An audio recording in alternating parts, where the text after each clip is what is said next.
大家好，我是北浪，我现在在美国德州。德州这个地方呢，夏天特别的干燥，特别的热。昨天的温度呢，我下班的时候达到了113度 F，就是大概45摄氏度。今天呢，现在外边的温度呢已经是97度。我想试一下啊，做个小实验，就是看看这个车里头这个温度的话呢，能不能把鸡蛋烤熟了。所以今天呢，我刚从冰箱里头拿出来一个鸡蛋，这个鸡蛋呢还有点凉。我现在呢，我就把它放在这个位置，放在我这个车窗的玻璃的这个前头，这个下头，这个地方呢是塑料的，不是铁的，就是我这个车前头啊。现在这个也很热啊，看看我下班的时候这个鸡蛋怎么样，到时候我把它打开看看能熟。大概能熟多少看看怎么个情况，好吧？好，现在就是这样了。我大概5点钟下班，现在的时间是1点15，我大概5点多一点下班，大概就是4个小时的样子。我们到时候再看，把鸡蛋打开看看究竟能不能熟啊？好嘞，就这样。我现在准备下班了，现在已经是差不多5点钟了。我看看我这个鸡蛋还在车里头呢，看这个云彩反光反到车的这个玻璃上，还很漂亮。好，这是周围的环境。哇，这云彩好亮。我现在刚刚进到车里头来，现在这个鸡蛋还在这儿不动弹呢。看看这个车指示的外边的温度是多少？外边的温度是110，比昨天呢稍微低一点点，昨天是113。我现在开车回家吧，我把这个鸡蛋放到一边，我现在开车回家，因为这个温度我在车里头热的受不了。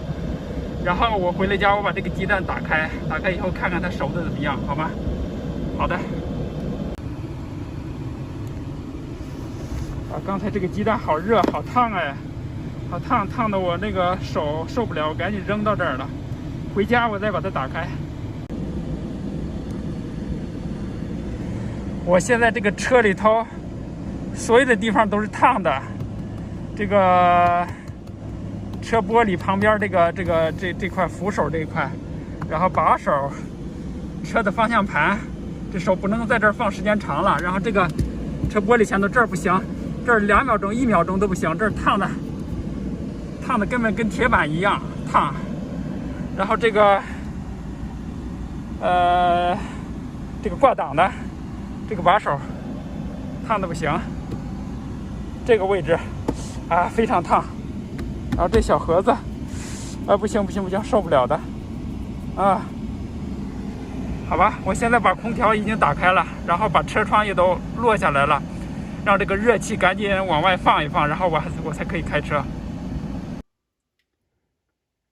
大家好，我现在已经到家了。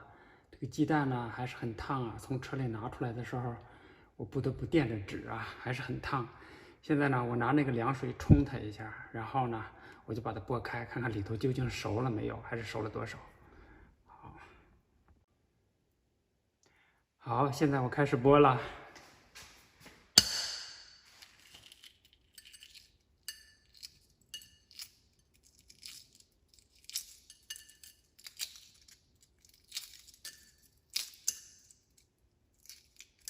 哇，这个鸡蛋真熟嘞！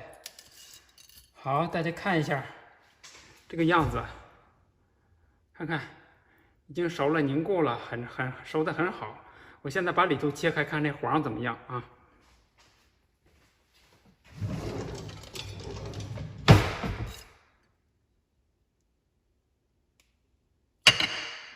哇，大家看一下，这个鸡蛋在我的车里头放了4个小时，车里头的温度呢，车外头的温度是110度 F， 大概和44摄氏度，放了4个小时，这熟了。好了，这个明天呢，我就可以在车里头那个焖鸡蛋了，焖4个小时就熟了。好。今天的视频就给大家录到这儿，谢谢大家的收看，又长了一点知识。好，谢谢，下次再见。